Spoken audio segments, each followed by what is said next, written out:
¿Cuántos tienen la Biblia en sus manos? Ahora uno no sabe si es la Biblia o el WhatsApp. Levantan el celular algunos, ¿cierto? La Biblia. Solo se permiten Biblias durante la prédica. Los mensajes de WhatsApp y de otras cosas pueden esperar. El tema de hoy se titula Uniendo lo que está quebrantado. Yo no sé en esta mañana si hay una relación rota.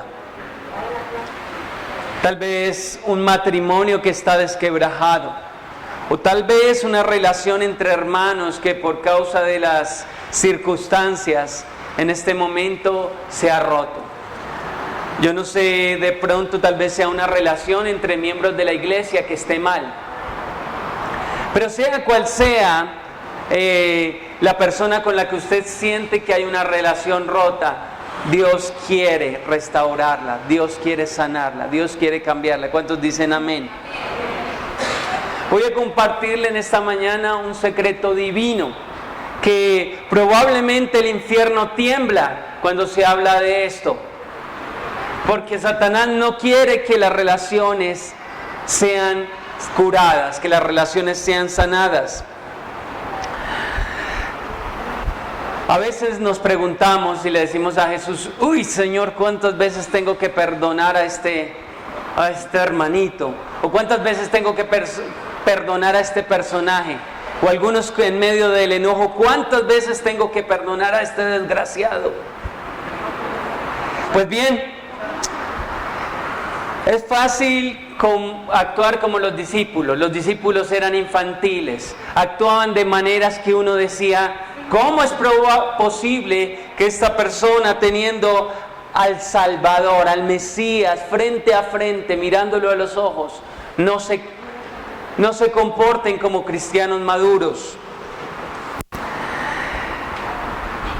Cuando uno a veces ve a los discípulos peleando entre ellos por quién era más importante, cuando uno ve a los discípulos hablando entre ellos y diciendo: no voy a hacer esto, y al otro día haciéndolo, uno dice: qué tontos. Teniendo al Salvador, teniendo al que creó el universo, ¿cómo es posible que actuasen de esa manera? ¿Cómo es posible que teniendo aquel que, siendo Dios, se quitó el vestido de Dios y bajó y vivió entre ellos para demostrarles amor, cómo es posible que actuaran de esa manera tan infantil? Algunos de ellos, sabiendo que Jesús era el Salvador, actuaban de una manera muy infantil. Pero se parece muchas veces a nosotros. Viendo que Jesús entregó su vida, derramó su sangre en el madero, en la cruz del Calvario, aún tenemos actitudes inmaduras. Nos cuesta ver a cierto tipo de personas, olvidamos lo que Jesús ha hecho.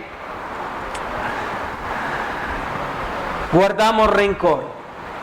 Cuando nos miramos a nosotros mismos nos damos cuenta que no somos nada mejores que lo que eran esos discípulos. Somos iguales, igual de infantiles, cometemos las mismas faltas. Muy bien, los jóvenes pueden pasar a la clase. Voy a invitarlo a que abra su Biblia en Juan capítulo 17, versículo 21.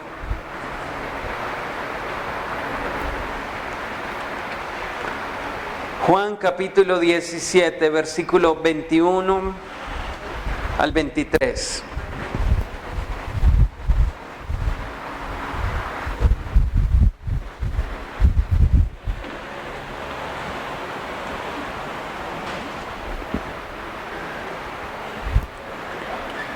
¿Cuántos lo tienen? Dice la Biblia: para que todos sean uno, como tú, oh Padre, en mí y yo en ti, que también ellos sean uno en nosotros, para que el mundo crea que tú me enviaste.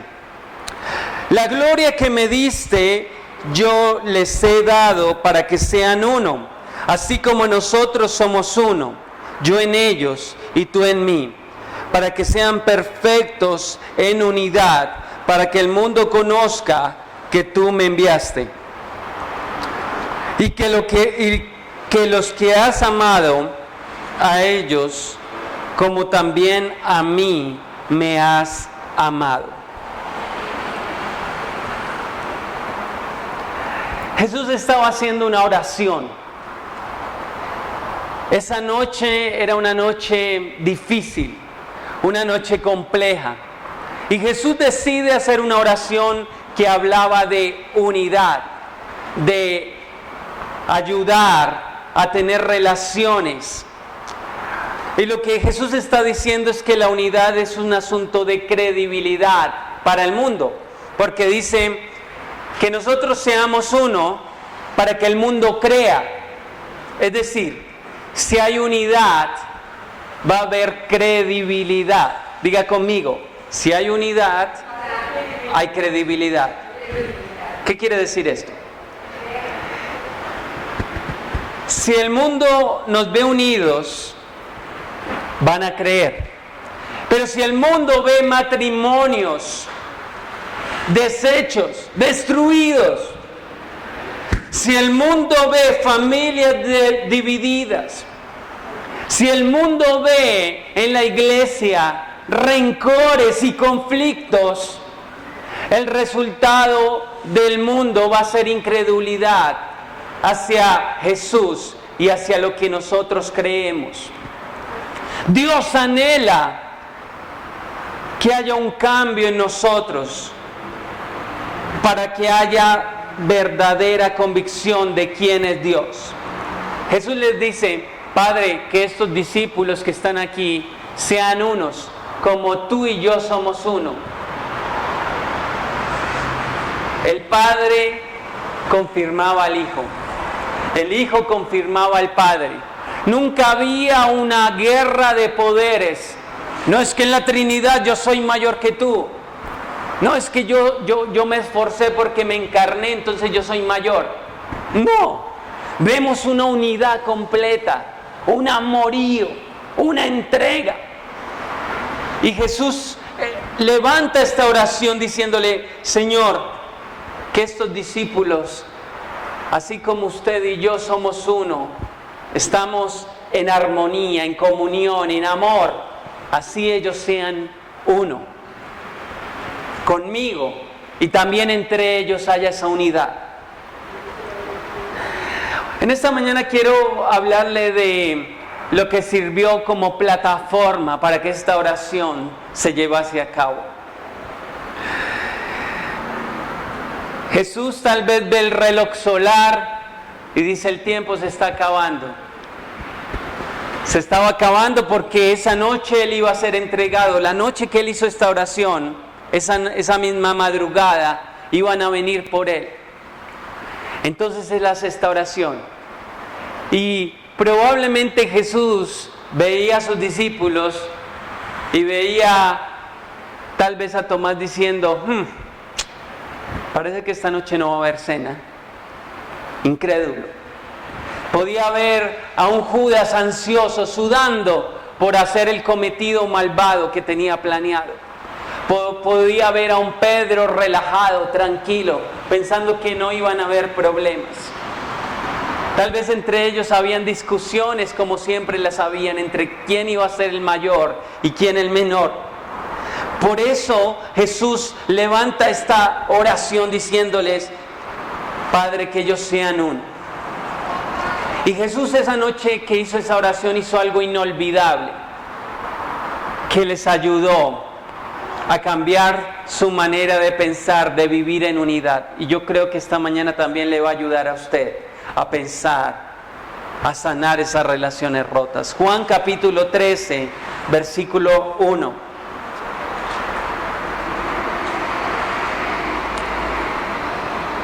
Lo que vamos a leer sucedió la misma noche que Jesús hizo esa oración.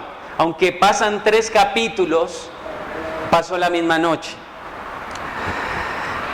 Dice el versículo 1: antes de la fiesta de la Pascua, sabiendo Jesús que su hora había llegado para que pasase de este mundo al Padre, como había amado a los suyos que estaban en el mundo, los amó hasta el fin. Versículo 2 del capítulo 13 del Evangelio de Juan. Y cuando cenaban, como el diablo ya había puesto en el corazón de Judas Iscariote, hijo de Simón, que le entregase, sabiendo que el Padre le había dado todas las cosas en las manos y que había salido de Dios y a Dios iba, se levantó de la cena y se quitó su manto y tomando una toalla se la ciñó. Luego pasó agua en un lebrillo y comenzó a lavar los pies de los discípulos y a enjuagarlos con la toalla con que estaba ceñido.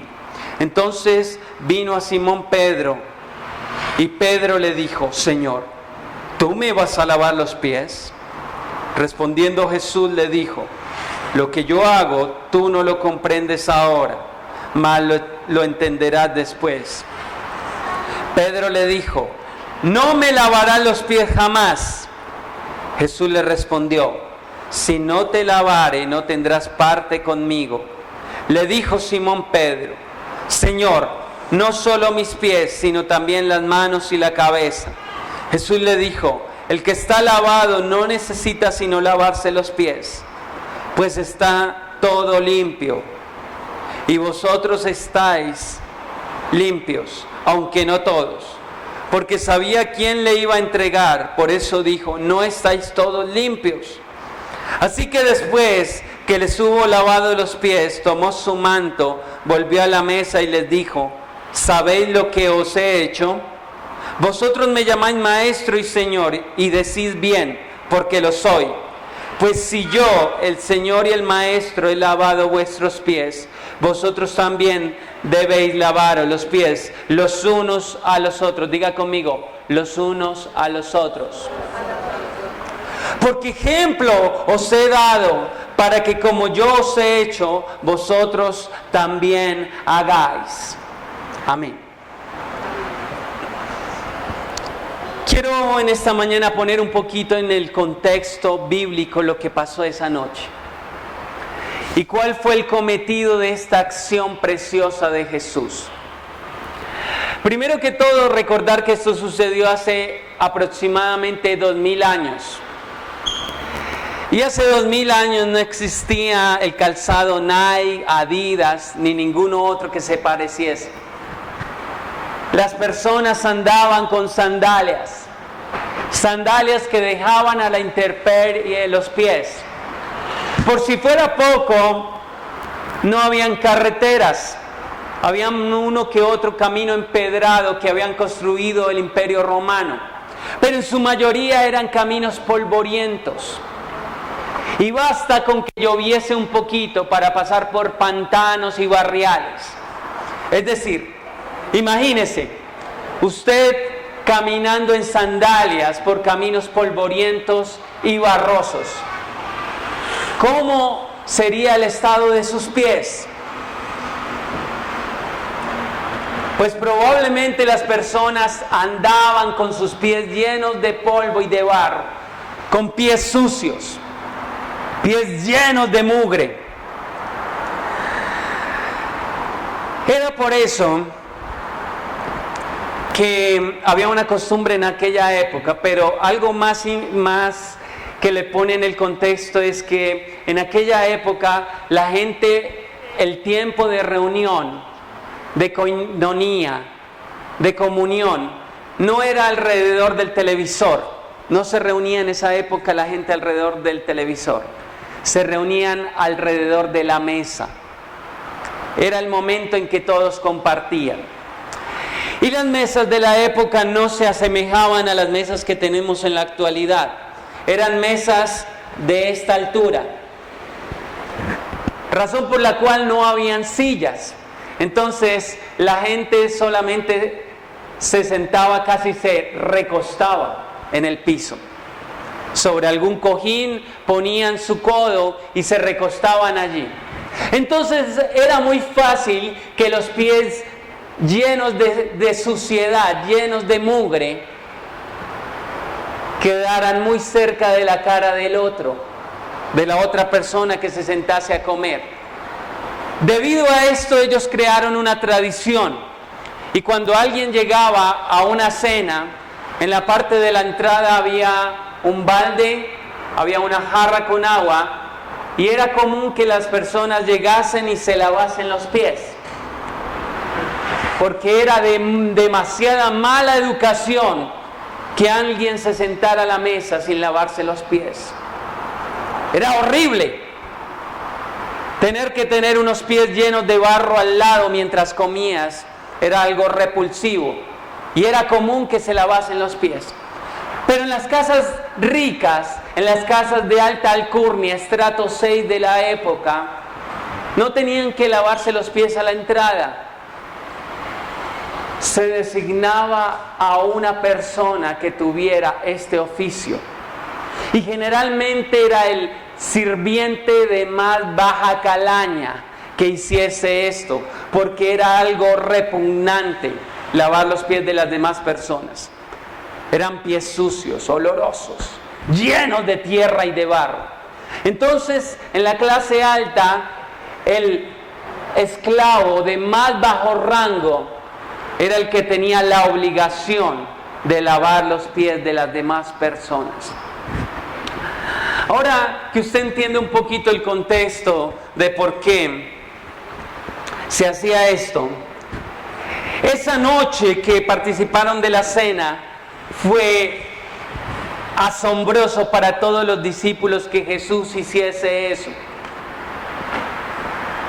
Fue asombroso para los discípulos que su maestro, su meta, su rey, se humillara al nivel del más bajo esclavo.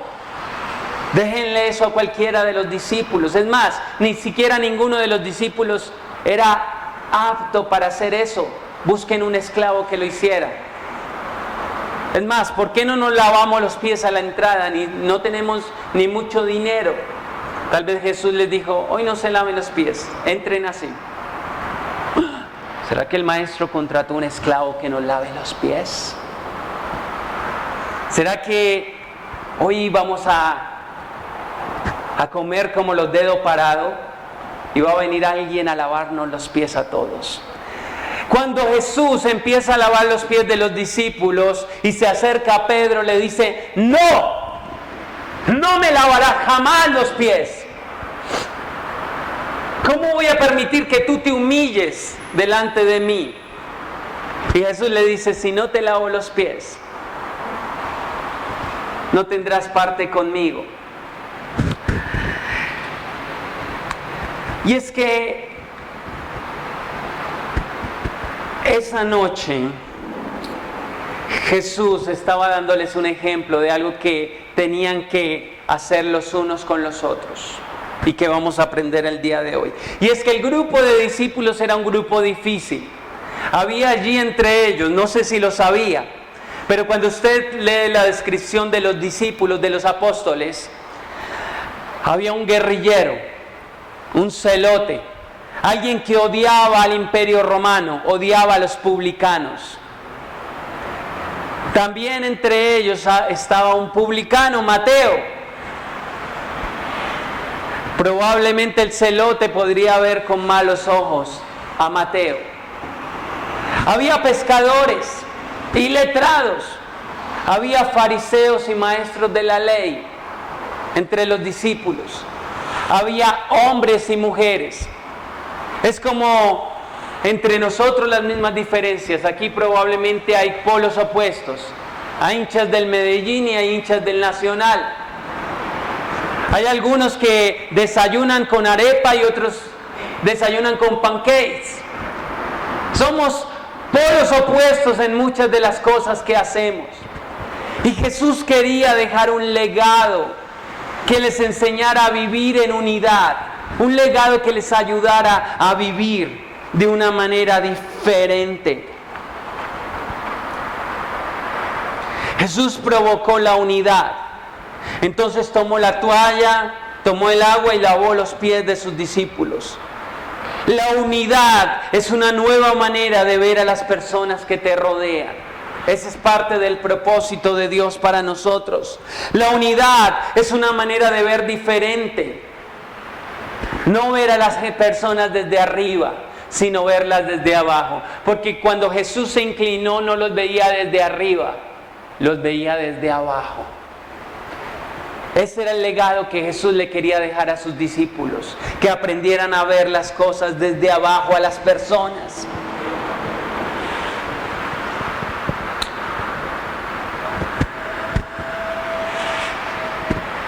Te voy a hablar de 3 cosas que aprendemos en este pasaje para una relación rota.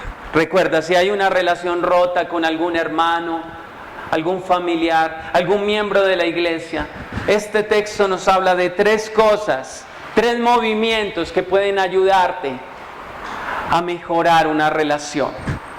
Porque el propósito de Dios, ¿cuál es? De Jesús, diga conmigo, la unidad. Si hay división, si hay rencor, si hay odio, si hay amargura, el que está orando ahí es el diablo. Dios quiere sanar todo odio, todo rencor y toda amargura. Lo primero que aprendemos en este pasaje es que para sanar una relación rota debemos inclinarnos frente al otro. No estoy hablando de inclinar el cuerpo, estoy hablando de inclinar el corazón. Hay algunos que empiezan a sentir cosquillitas por dentro. ¿Cómo así que inclinarme frente a esa persona? ¿Cómo así que humillarme frente a esa persona? Estas predicaciones no son tan populares. Cuando las montan en YouTube y hablamos de humildad, de humillación, casi nadie les gusta. Pero es lo que Dios quiere para nosotros. ¿Cuántos dicen amén? Lo que puede impedir inclinarte no es una rodilla hinchada, más bien es un orgullo hinchado. El orgullo es el mayor obstáculo de la unidad. De hecho, mi orgullo ha sido el mayor causante de mis problemas matrimoniales, ¿lo sabía? Versículo 3 y 4. Sabiendo Jesús que el Padre le había dado todas las cosas en las manos y que había salido de Dios y a Dios iba, se levantó de la cena y se quitó su manto, tomando una toalla se la ciñó, luego puso agua en un lebrillo y comenzó a lavar los pies de los discípulos y a enjuagarlos con la toalla con la que estaba ceñido. El principio es que Jesús se hizo esclavo, el peor, el de más baja calaña, el que sabe quién es, puede humillarse. Quiero decirle algo, el que quiere intentar que es algo, no se humilla. El que quiere demostrar que es algo, se avergüenza de bajarse de estrato, se avergüenza de humillarse, porque quiere demostrar que es algo. ¿No es exactamente eso lo que pasa en las relaciones de pareja? Una lucha de poderes, que ninguno de los dos quiere humillarse, porque uno quiere demostrar quién es el que manda y el otro quiere demostrar quién es el que manda. El que sabe quién es no tiene que demostrar absolutamente nada, porque está seguro de lo que es. ¿Y sabe qué? ¿Sabe por qué para Jesús fue fácil humillarse? Porque Él sabía quién era. Él no tenía que demostrarle nada a nadie. Una de las mayores dificultades en nuestras relaciones es porque queremos demostrar que somos algo.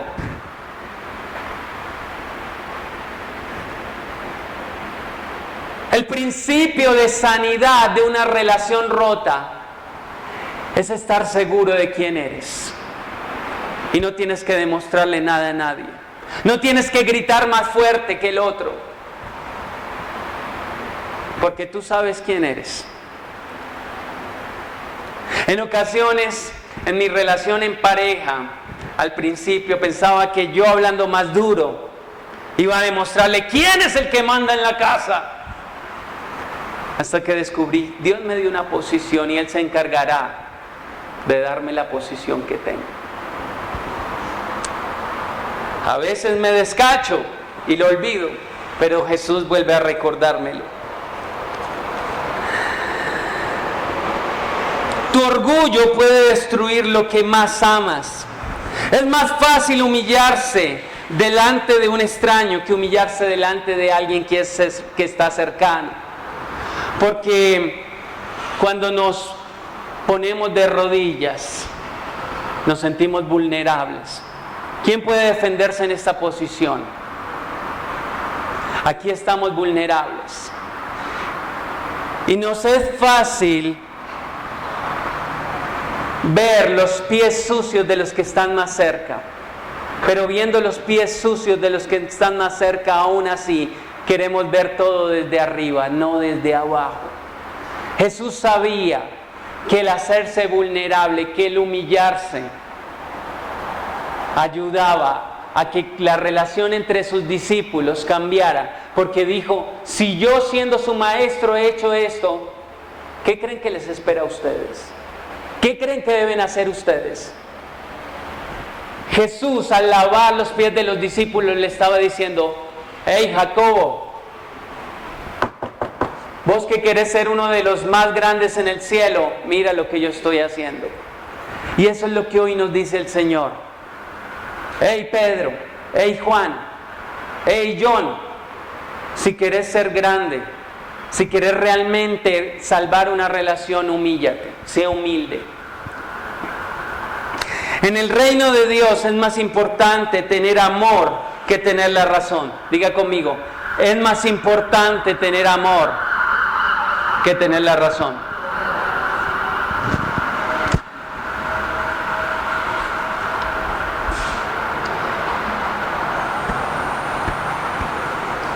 En una atmósfera de orgullo, lo único que reina es la división. Y algo que puede obstaculizar tu relación con tu papá, con tu hermano, con tu esposa o con tu esposo, es un corazón orgulloso. Alguien que tenga una infinidad de fracasos en sus relaciones, muy probablemente va a ser una persona orgullosa. El ejemplo de Jesús aquí es la humildad y la humillación. Una segunda cosa que aprendemos en este pasaje para una relación rota es ver correctamente la suciedad del otro.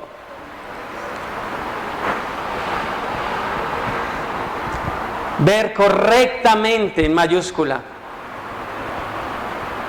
la suciedad del otro. ¿Se ha dado cuenta cómo en ocasiones vemos la suciedad de los demás para juzgar? Esa hermana mía, ese hijo que me diste, ese esposo, no es lo que esperaba. Nos es fácil ver la suciedad y muchas veces agrandarla. Pero Jesús vio que los pies de los discípulos estaban sucios. Pero algo interesante es que le dijo a Pedro, esa suciedad no te define. No eres Pedro el de los pies sucios, ¿sí? Tienes los pies sucios, pero eso no te define como un sucio.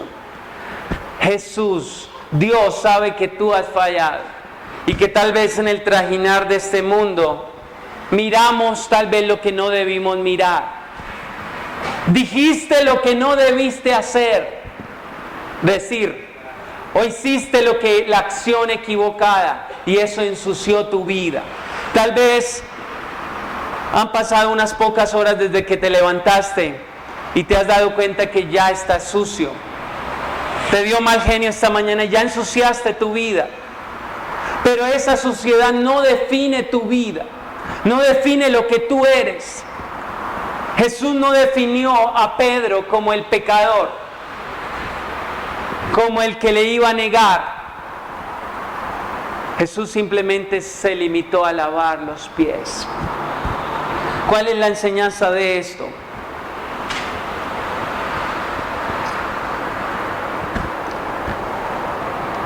Jesús vio los pies sucios de Pedro, pero no juzgó.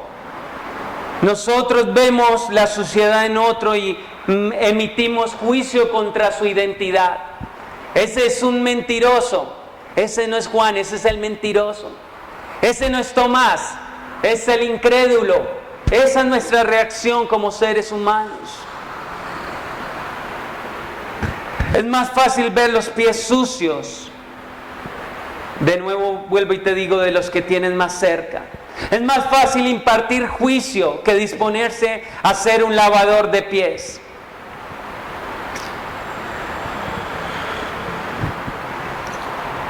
Hace unos años yo me acuerdo que hice un comentario. Alguien hizo algo que me pareció injusto. Y yo dije delante de las personas, no estoy de acuerdo. Y la persona que estaba a cargo se enfureció y se puso rojo conmigo. Y yo le dije, lo siento, no estoy de acuerdo. Entonces la persona, ¿cómo que no está de acuerdo? Está faltando a mi autoridad. Yo en medio de mi inmadurez le dije, sí, y no estoy de acuerdo y punto. Y voy a hablar con quien sea porque no estoy de acuerdo. Tal vez lo que esa persona estaba haciendo me podía parecer injusto, pero era una tontería que se podía dejar pasar.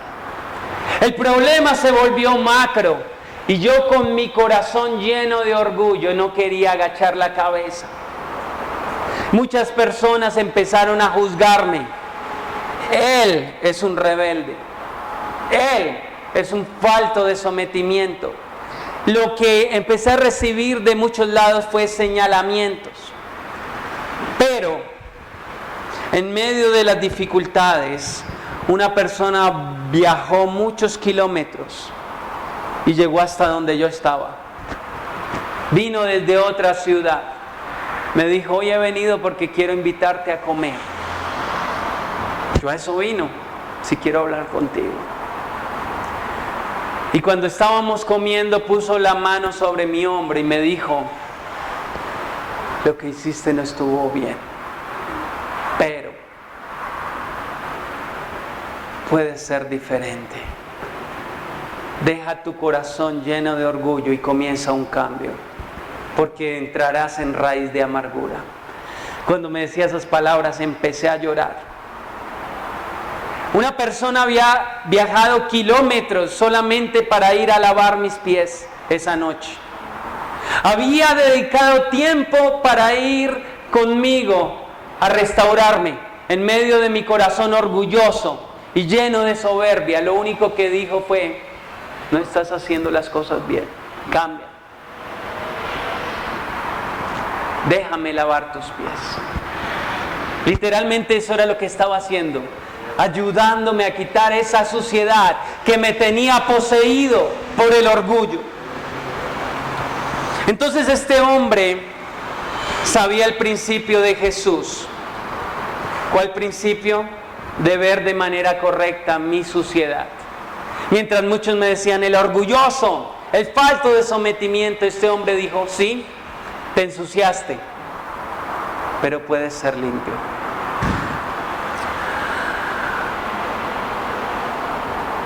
Dios no nos ha llamado a ser críticos de pies, nos ha llamado a ser lavadores.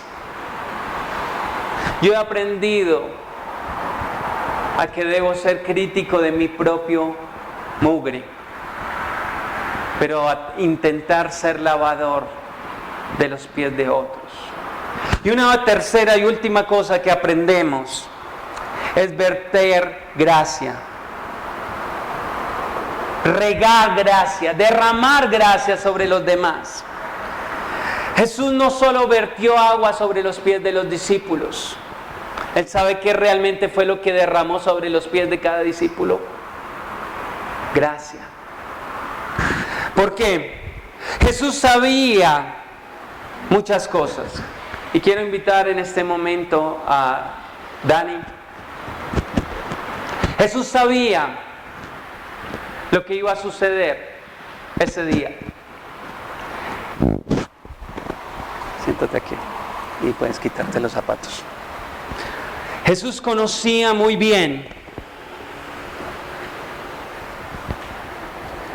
lo que esos discípulos eran. Así que esa noche decidió tomar la toalla y envolverla alrededor. Acá.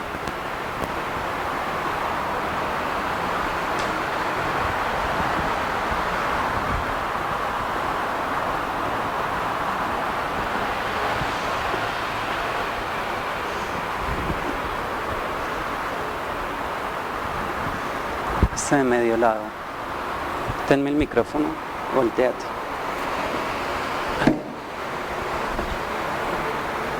Ahí. Arremángate un poquito los... Y esa noche Jesús sabía que los pies que iba a lavar estaban allí los pies de sus discípulos. Tenme el micrófono.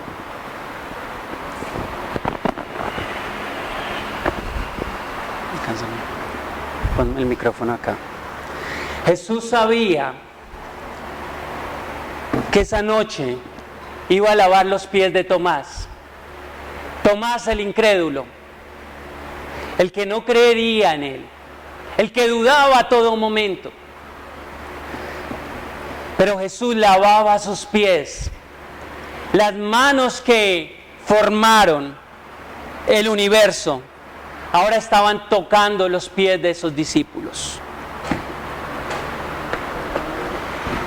Y los secaba.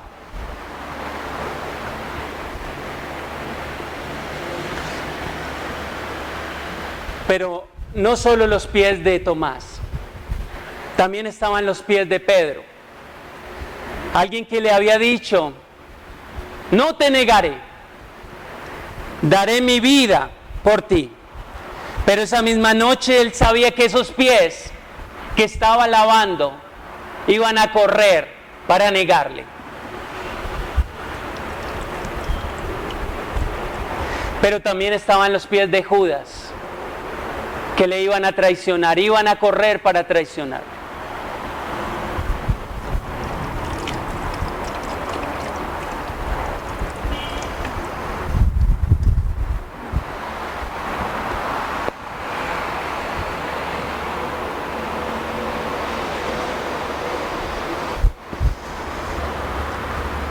Yo no sé, Dani, tal vez algún día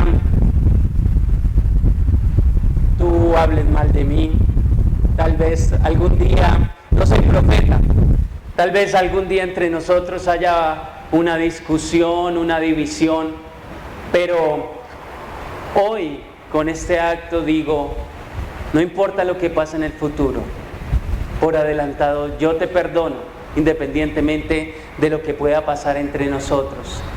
Yo lavo los pies tuyos como una muestra de que no importa cualquier falla que puedas cometer como humano, porque todos las cometemos. Claro que sí. Por adelantado yo te perdono lo que pueda pasar entre nosotros y lavo cualquier suciedad. Este es un ejemplo de lo que hizo Jesús. Por adelantado les dijo, no importa lo que vas a hacer, por adelantado yo perdono, limpio tu pecado. Es exactamente lo que Dios anhela de nosotros, derramar gracia sobre los demás. Aquel me miró feo, aquel habló de mí, no importa, voy a derramar gracia sobre ti. Hay una imagen que no pude traer en este momento, y es una imagen, es una estatua, la puede buscar en internet. Es una estatua de Pedro y Jesús inclinado lavando los pies. Lo interesante de esa estatua es que a Jesús no se le ve el rostro, porque su cabello cae sobre su rostro y lo tapa. Y esa estatua la tienen en un seminario en Dallas. Y hay una inscripción que dice: deja lo que tienes que dejar para que veas al Maestro. Quiero finalizar diciéndote algo. Esta estatua que tienen en ese seminario, lo que quiere decir es: deja tus libros de teología, deja tu conocimiento teológico, deja todos tus prejuicios y filosofías Porque es la única forma de que tú te agaches. Porque cuando te inclinas vas a poder ver el rostro de Jesús. Y la única forma de que veamos el rostro de Jesús es cuando nos inclinamos.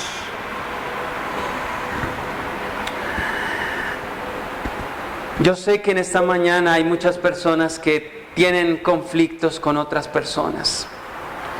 Yo sé que hay rencores familiares, hay raíces de amargura, hay incluso matrimonios que se están desquebrajando. Hay nueras que han hablado muy mal de ti y eso ha causado un dolor profundo en tu vida. Hay yernos que han hecho lo indebido. Hay hermanos que cuando tú necesitabas que te dieran la mano, te dieron la espalda. Incluso hay hijos y padres. Yo quiero hacerte una invitación a que te muestres humilde. Yo sé que es muy difícil mostrarse humilde frente al dolor y a la amargura, al daño que nos hicieron. Pero este es el principio de sanidad. Empieza a mirar esa sociedad no como algo que define a esa persona. Empieza a vertir gracia sobre esa persona. No lo merecen. Ellos no merecían que les lavasen los pies. Ellos no merecían que Jesús se comportara como el esclavo. Pero Jesús lo hizo. Y dice, hago esto para que ustedes lo hagan. Ese es el mandamiento de ese versículo. Hagan esto. Y después la oración es para que ellos sean uno como tú y yo somos uno. Quiero invitarte en esta mañana que te pongas de pie.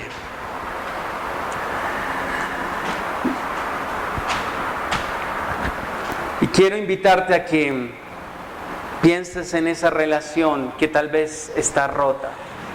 Esa relación que está con problemas. Y en este momento, en el nombre de Jesús, te quiero invitar a que le digamos al Señor, Padre, queremos entregar esa relación en tus manos. Queremos pedirte en el nombre de Jesús que como iglesia nos ayudes a ser personas que miramos desde abajo, no desde arriba. Si no nos revestimos de humildad, realmente nos falta mucho para ser verdaderos cristianos, Padre. Hoy te pedimos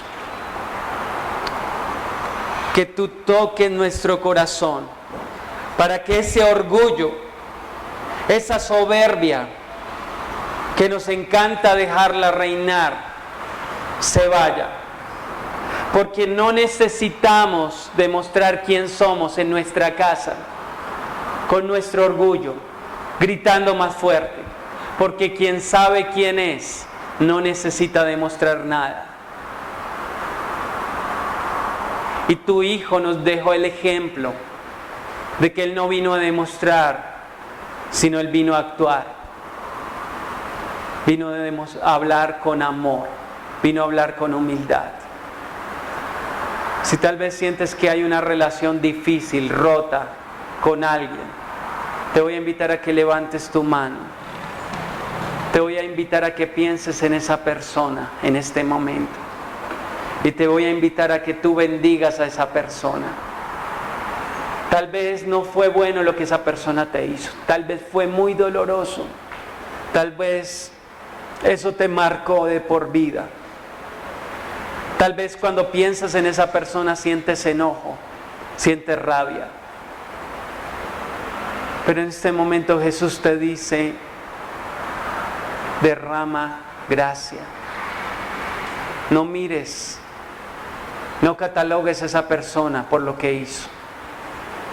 En este momento que estás pensando en esa persona, di conmigo, Padre, te entrego todo mi dolor, te entrego toda mi amargura, te entrego toda mi angustia y te pido que desarraigues toda toda cosa que Satanás ha puesto y me ayudes a perdonar, a amar y a derramar gracia sobre esa persona. Es en el nombre de Jesús que te lo pido y te doy gracias. Amén y amén. ¿Cuántos sienten que las cosas van a cambiar? ¿Cuántos sienten que Dios quiere restaurar relaciones rotas? Démosle un aplauso a nuestro Dios.